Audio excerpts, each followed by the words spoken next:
चुनावी रण में उतरने की तैयारी कर रही है और इस बार अखिलेश यादव की नजर खिसकते महिला वोट बैंक पर जाकर टिक गई, जिसे साधने के लिए उन्होंने महिला सभा का आयोजन किया और महिला सुरक्षा का मुद्दा उठाया। साथ ही दावा किया कि अगर उनकी सरकार यूपी में बनती है तो महिलाओं को 3,000 रुपए तक पेंशन दिया जाएगा। अखिलेश यादव की तरफ से और क्या कुछ कहा गया और किस तरीके से महिला वोट बैंक को साधने की कोशिश कर रहे हैं वो भी आपको।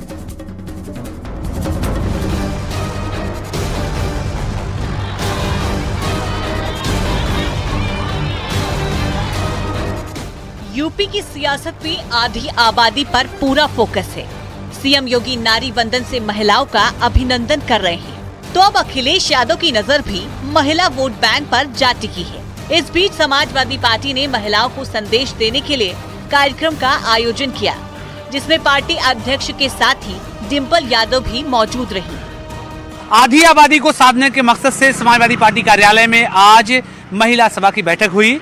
सपा अध्यक्ष अखिलेश यादव, डिम्पल यादव इस बैठक में मौजूद रहीं। उधर भारतीय जनता पार्टी भी लगातार इस बात की कोशिश कर रही है कि महिलाओं को साधा जाए और 2024 के लोकसभा चुनाव में उनका सही उपयोग हो।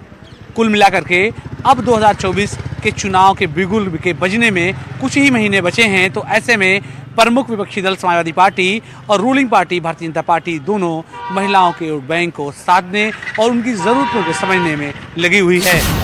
भले ही अखिलेश के पीडीए में महिलाओं का जिक्र न हो, लेकिन महिला वोट बैंक की उन्हें जरूर फिक्र है। वो भी तब जब बीजेपी सरकार ने महिला आरक्षण बिल दोनों सदनों में पास करवाया और संदेश आधी आबादी तक को दिया। ऐसे में इसे मजबूरी समझे या फिर 80 सीटों के लिए जरूरी, क्योंकि अखिलेश यादव महिलाओं को साधने के लिए कार्यक्रम का आयोजन कर रहे हैं और नारी शक्ति की बात कर रहे हैं। समाजवादी पार्टी लगातार तैयारी कर रही है लोकसभा के चुनाव के लिए, और गठबंधन जो बन जाएगा 80 सीटें हराने का काम यही गठबंधन भारतीय जनता पार्टी को करेगा।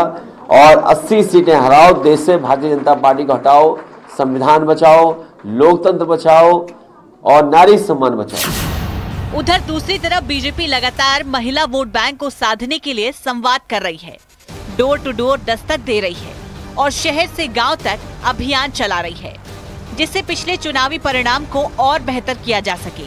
क्योंकि अगर आंकड़ों पर नजर डालें तो 2014 लोकसभा चुनाव में बीजेपी को 29% महिला वोट पड़े।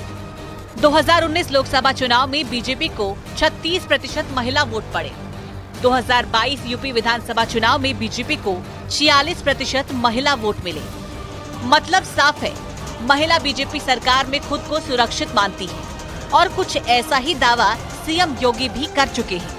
लेकिन इस बीच अखिलेश का आधी आबादी वाला सियासी प्रयोग क्या 24 के रण में सफल हो पाएगा, या फिर 3 सांसदों वाली पार्टी का वही हश्र होगा जो 2019 के लोकसभा चुनाव में हुआ था? ये बड़ा सवाल है। Bureau report, news 18।